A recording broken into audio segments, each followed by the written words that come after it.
back to Frankly Speaking. I'm your host, Frank. You know, it's interesting, ladies and gentlemen. Something I've been thinking about now for a while, something I've been thinking about doing a podcast on, and that is being the father of 3 children. You know, I find that, how should I say this, the difficulties in a completely apostatized era of humanity raising children in our society and in our culture. And really the overwhelming task that parents have at this point in history. And in some ways, I can understand not only the frustration, but oftentimes parents throw up their hands in complete frustration and disgust and everything that we're overwhelmed with, because there's no societal reinforcement of our values anymore for those of us on the Catholic side, or at least on the Christian side as well too. And many parents throw their hands up in the air in disgust and allow certain things to partake in their families and in their lives that is troublesome in many respects. I know for myself, the world around us is closing in for those of us that believe in any traditional values. And in many respects, we've been forced to self-isolate ourselves or just completely distance ourselves from the world outside of our homes in many respects.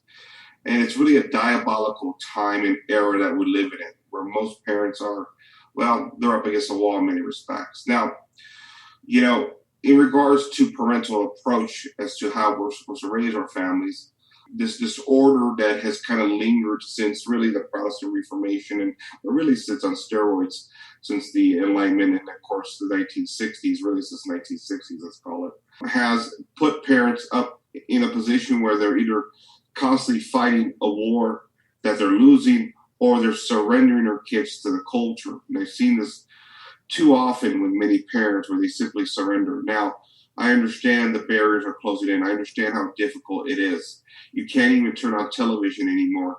You can't go out to the store anymore. There's nowhere you can go to avoid the moral depravity of the world in whatever capacity, whether it's sexual license or disordered lifestyles, or just a lack of faith itself in the vast majority of the population that has capitulated to the ways of the world. Things like materialism, things like gluttony, things like sloth, things that really put our souls in not only a state of danger, but also our even our natural being, our natural state of being is really in many respects threatened by a lot of this moral depravity. And this is why we continue to see more and more sort of fellow citizens and neighbors broken in every capacity, whether it's the breakdown of the family, breakdown of the culture, the amounts of drugs we use nowadays just to cope and really deal with everyday life, the effects of a rotting culture, a rotting political system, and a sort of a moral calamity that has swept the world since really the Protestant Reformation. Now, in regards to everyday affairs and what we have today, I did come across a very interesting letter written by a mother who, in and of herself, describes sort of the state of the world, the state of being a parent, and what it's like raising kids. And one of her great concerns is receiving criticism for kids or her kids that have sort of fallen off the wagon, so to speak. And the criticism oftentimes that we see from those on the outside that criticize sort of your own children that may be struggling. And in many respects, I think there's some good reason to be concerned here when we look at the struggles of kids within different families. But I think there's nuances in between here. And while this young lady that writes this sort of blog post that I read here that kind of hit me and touched me enough to do a podcast, she gets some things right, but she also gets some things wrong. And this is where the disorders of our time really take effect, not only on our children, but as parents, because many of these parents were raised in these disorders that now they're raising their children in. And once disorder starts, apart from the grace of God, it usually turns generational, as we're seeing. Again, I'll go back to the apostasy numbers that I mentioned earlier, or at least in the earlier podcast. The apostasy numbers that we highlight over in my other channel at the Knights of Christendom. As with every preceding generation, the faith continues to disappear within the family and within society as a whole.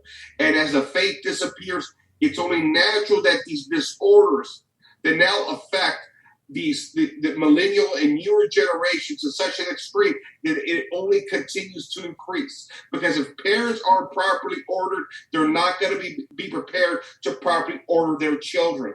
It's a generational thing. But in regards to a day and age where we're raising children and the difficulties of it and the challenges of all the satanic influences around us, this is what this one young mother had to say in this regard. Let me read this to you, okay? Quote, there's a reason why parents of big kids shut down when their kids hit the teenage years. There's a reason why moms stop talking to other parents at pickup lines and dads avoid people at all costs. You know that phrase, little kids, little problems? Big kids, bigger problems. It's so true.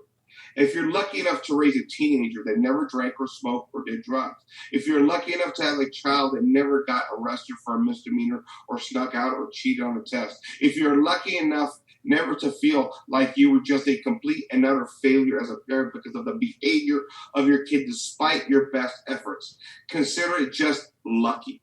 Because for most big kids who do something bad, it is usually not from bad parenting as much as the teenage making a bad decision. And we need to sit down on that for a second. Before we rush to judgment, before we roll our eyes and start mentioning all the things we think those parents did wrong, before we fill ourselves with righteous indignation, we need to remember that it could be our kid. And how do we want to treat us? Sure, we need to be conscientious parents and raise our kids to the best of our abilities. But unless you have severely neglected or abused or traumatized your child, we need to recognize that sometimes teenagers lose their way despite our best efforts. Addiction can be genetic. Violence could be linked to a traumatic event not related to parents. Stealing could be attention-seeking behavior. Lying is testing boundaries. But also, teenagers have been found to be poor decision makers if they feel pressured, stressed, or seeking attention from peers. So while with one friend, a teen may say no to alcohol at a party with peers they want to impress, they may engage in binge drinking in a spur-of-the-moment request. Rather than blaming the parents, we need to rally around families who need support instead of pushing them further underwater. I still believe as parents, we are the number one role models for our kids. I still believe that we can arm our children with information and boundaries so they grow up into productive adults. But I also believe that most of us are trying our best, and parents with the best of intentions. I speak from experience. Sometimes good kids just make bad decisions. Sometimes good kids have addictions. Sometimes good kids are hurting and don't know how to express it. Sometimes good kids can cave under pressure. Sometimes good kids want to impress their peers, so they do something bad. And oftentimes these good kids come from good parents. There is enough guilt when it comes to parenting. Did I do too much for them? Not enough. Did I give them too much freedom? Was I too overbearing? Many parents spend the rest of their lives wondering where they went wrong when raising their kids. So the next time your local rumor mill starts running with the bad behavior of a child coming from a good family, maybe resist the urge to spread the gossip to another friend. Instead, maybe use it as a discussion springboard with your own child. And if you are feeling extra generous, reach out to the parent who is most likely beating themselves up for their child's behavior, the one who feels isolated, the one who is staying up all night examining every parenting decision she ever made. They could use some support too. End quote. Well, ladies and gentlemen, when I first read that,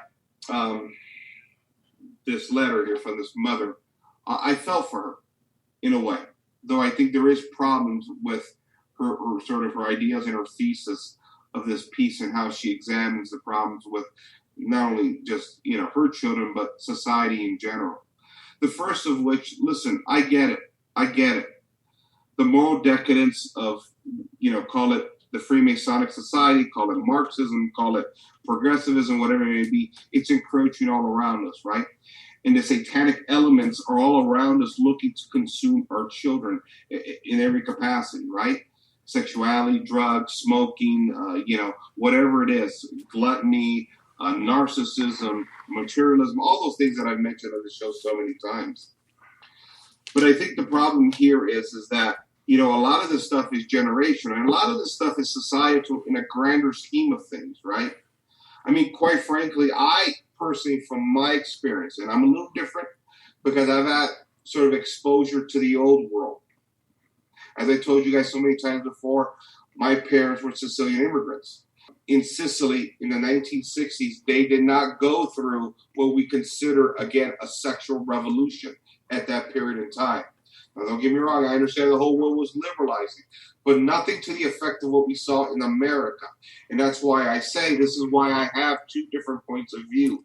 Growing up with Sicilian parents who immigrated to America, right, who had much more conservative values, religious values, that sexual license stuff that most American kids now, or most kids in America, are raised with, it was not in my home when I was being raised. Now, being born and raised here in this country, I experienced it first and foremost, particularly in the 80s and 90s, when all of this stuff was really starting to churn. Sure, it begins in the 1960s, but you get to my generation, that's where the degeneracy really takes a foothold, because in some capacities, they were really the first generation in the midst of all this modern technology and in the midst of this sort of this spirit of rebellion that had a free hand in the midst of a period of time that was very prosperous. You combine all these things of a generation that is breaking down in the area of religious catechesis, the rise in rampant materialism,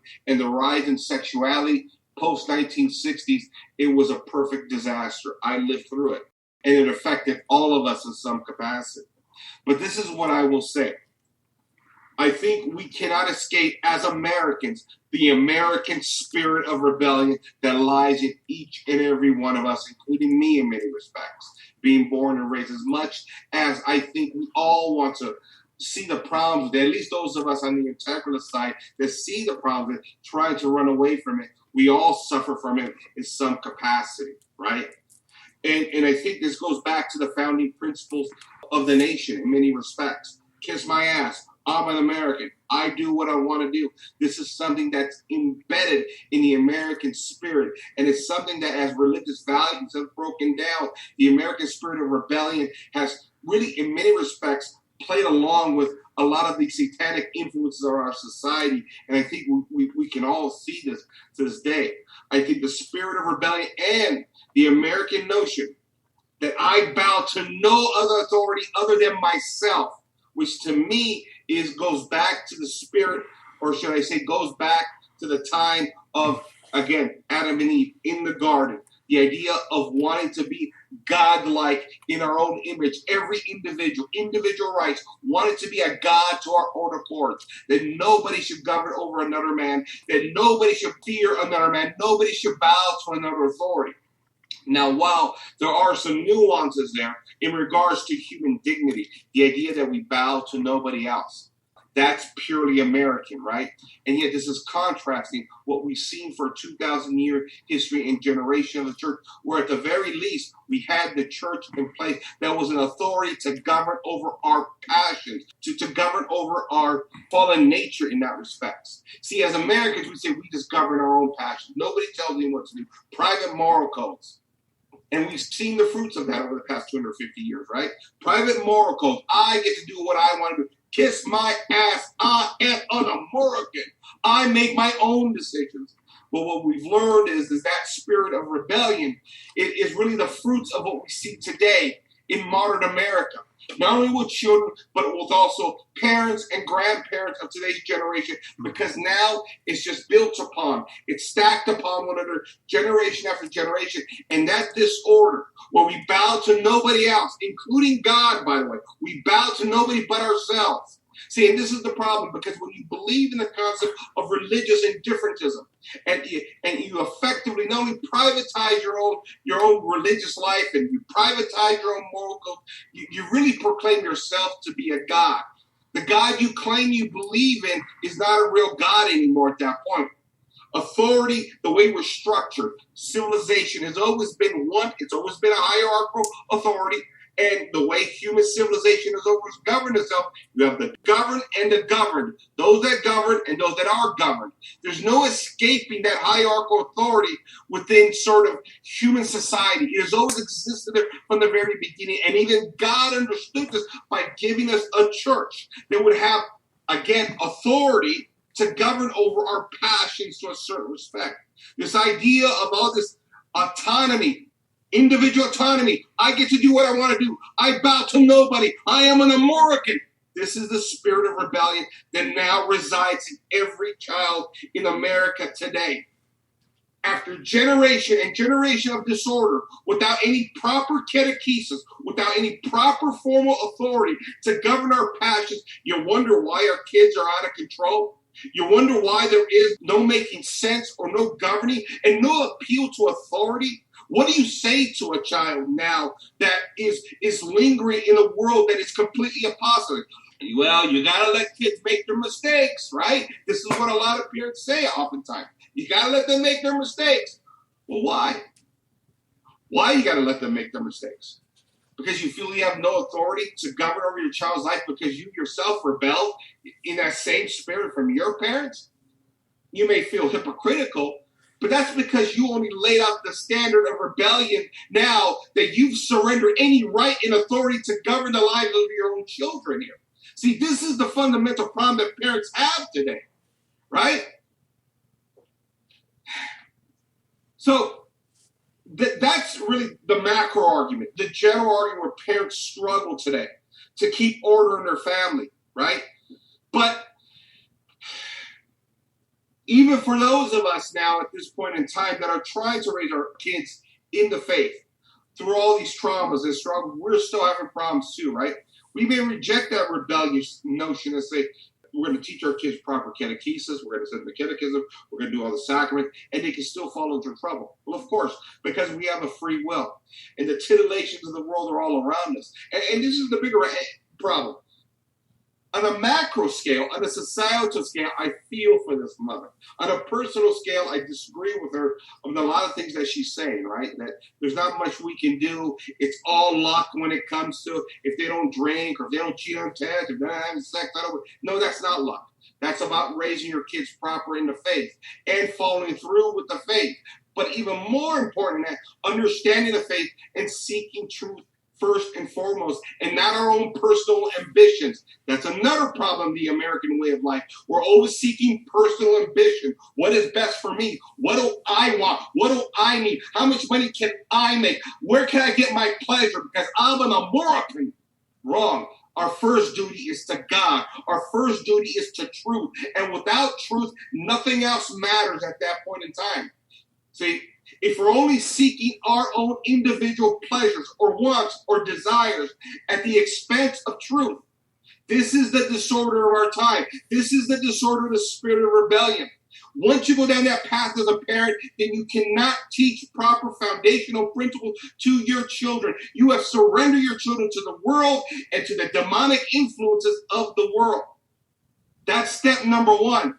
But if you're a former Catholic that say now you're going to some Protestant church because you didn't like the rules at the church because they have some strict rules on some sexual mores, that's your problem right there already. I'm just letting you know that's what your problem is right there. Because the reason why most people, including the world and the Freemasonic movement and the Protestants all rejected the church because the church was the only institution on the face of the planet that said no. No, you can't do that. And that's what the Protestants hated. And that's why the Protestants rebelled. That's why the Masons rebelled. That's why the classical liberals rebelled. Because those are the same people with the same spirit of rebellion that don't want to be told, no, I can't do that. And this is where we get into this thing about individual autonomy. Kiss my rear end. I'm an American. I do what I want. You can't tell me what to do.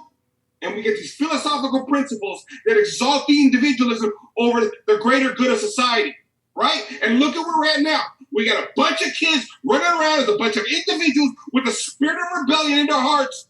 Kiss my rear end. I'm an American. I do what I want to do. And then we're scratching our head, wondering why our kids are lost and why we can't get them under control and why their passions are lost and why we got all these broken families, divorces, illegitimacy, contraception, the disordered lifestyle. It's all coming apart. But the one thing we all do not say is, I'm an American, kiss my rear end.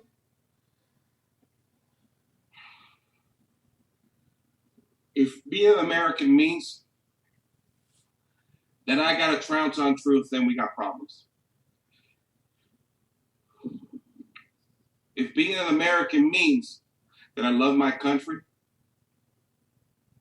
and in the process of that love, I'm going to seek out truth at all costs, that's what makes you a great American.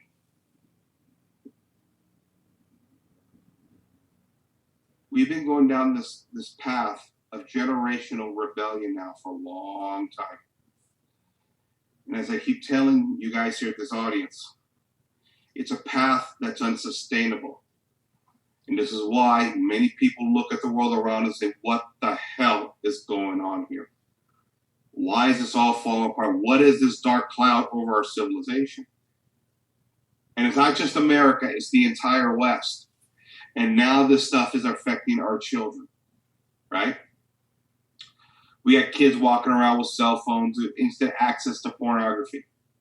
We got kids that are already being put on the pill and contraception in their early teenage years. We got kids that are being raised to worship materialism, material goods. We got kids being raised that the only true virtue in America is to go out there and make the money, make the money, make the money, right? Because that's another American virtue we've taught, right? Is that our inherent value is in our careers and de facto speaking, how much money we make, right? Because we separated the natural, should I say, the supernatural from the natural, right? As Americans, the supernatural is a private affair, but the natural, that's purely American. This is what we pursue. Well, when people fall into, again, the concepts, or should I say, the sins of materialism, it creates another problem in the life where you begin to worship anything else other than God. Worship your baseball cards, you worship your car, you worship your house, your granite countertops, your stainless steel appliances, your yacht, whatever it may be.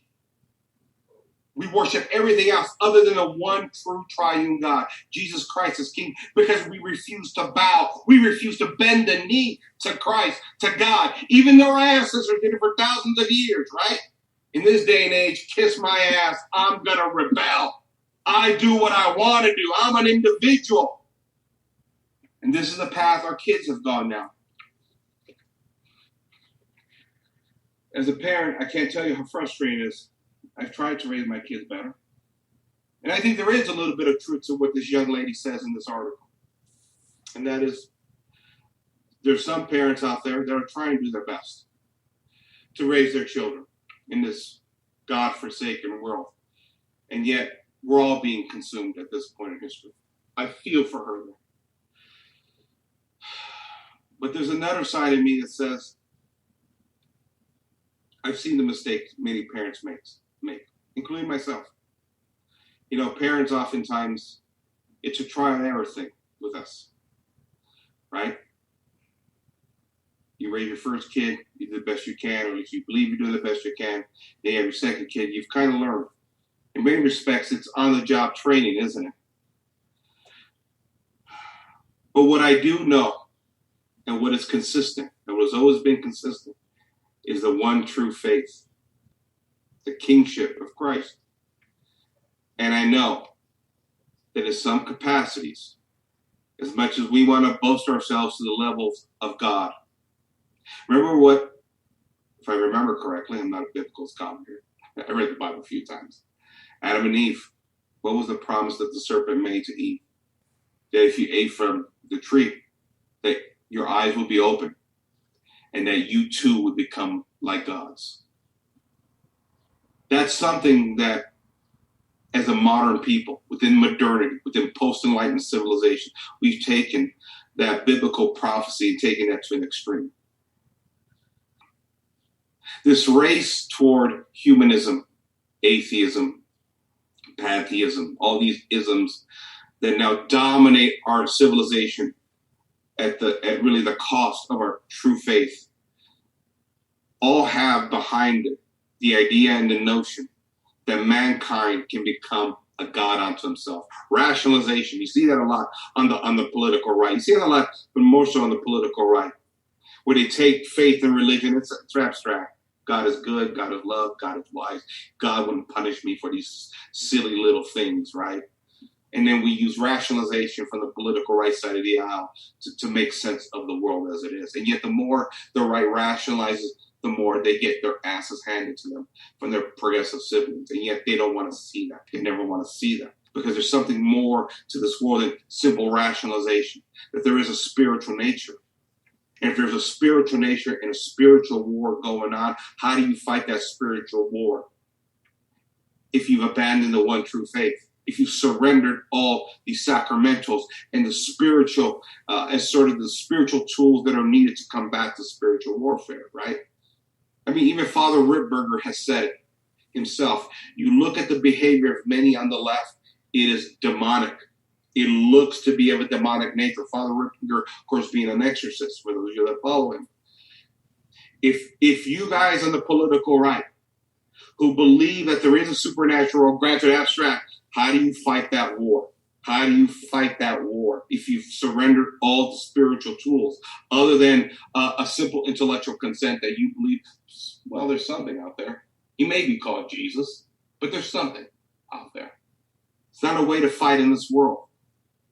You're fighting a war on a natural level, but your enemies are fighting on a natural and supernatural level. You guys haven't even showed up to the fight. That's my point. And when you look at parents that today are simply trying to use reason and rationale with their kids in order, okay, Johnny, we don't smoke because it's bad for you. We don't drink because it's bad for you. You don't want to have sex before you get married because it's bad for you. No, we don't even do that anymore, do we? We just tell kids, make smart choices. Make smart choices. Whatever that means to a teenage kid in this day and age, right? I mean, when we have a society that puts teenage girls on contraception starting in the early teenage years, you're already setting them up for disaster, because you're already telling them it's okay to go out and have sex. That's what you're telling them. And not only the physical consequences, but the emotional consequences. Because as Americans, the one thing we've never learned how to do, and this goes back to the American spirit of rebellion, we don't know how to form relationships, do we? Right? Right? I mean, think about the courting process alone in America and how it's done. You go to a nightclub, you go to a bar, you go on the internet. This is how you form relationships. This is how you find your next spouse or your girlfriend or your booty call, whatever it is that you're looking for, right? Where in the old world, it was different. It was familial alliances that had different incentives in place to put people together. You say, well, Frank, well, what about love? What about love? Listen, love is a modern contraption, I guess you could say. And it plays a role. And guess what? Love did play a role when families had an influence. Loved each other very much. I can tell you right now, I came from a mother and father who, it wasn't a hookup culture. It was families that came together, got to know each other. Never known a greater love story than my mom and their father. It worked in the old world.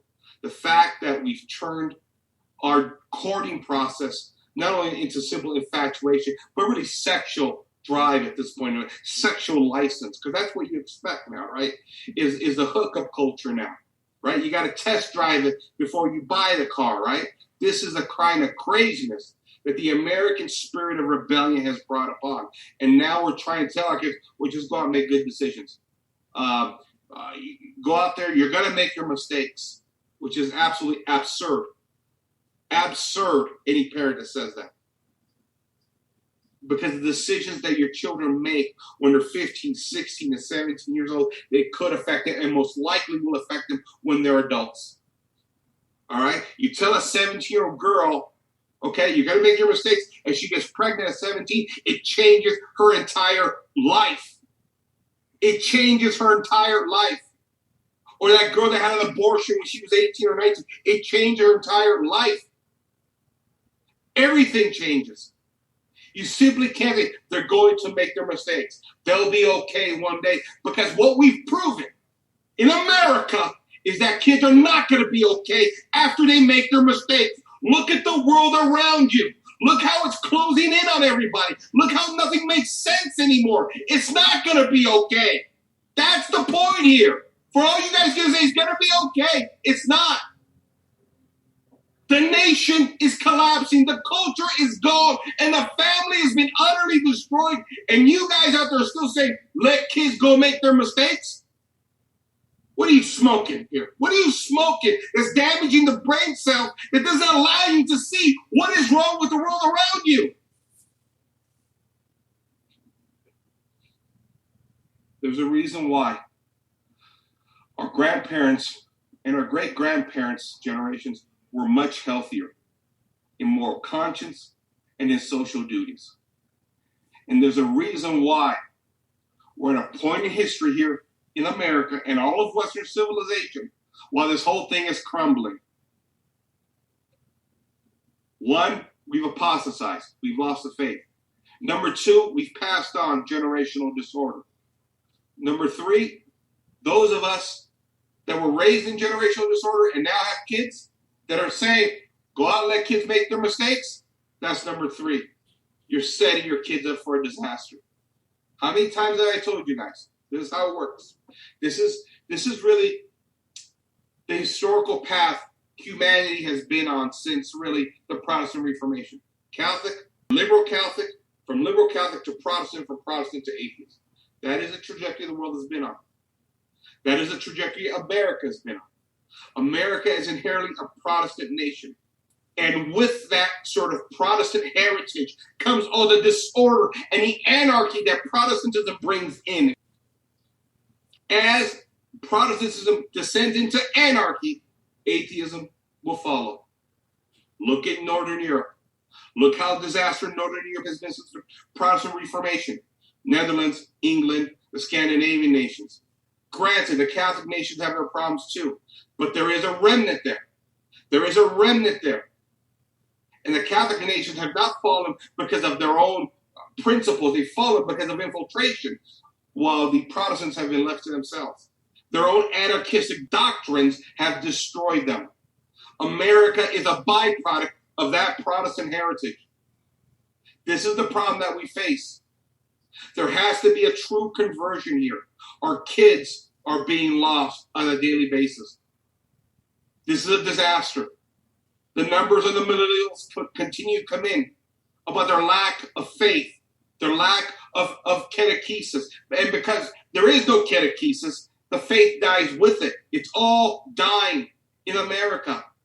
Everybody feels it. I talk to my friends on the right. They just don't want to go back far enough to admit their mistakes, right? It's a cover job now for the political right on their classical liberal values that have all come back to haunt them, right? Right?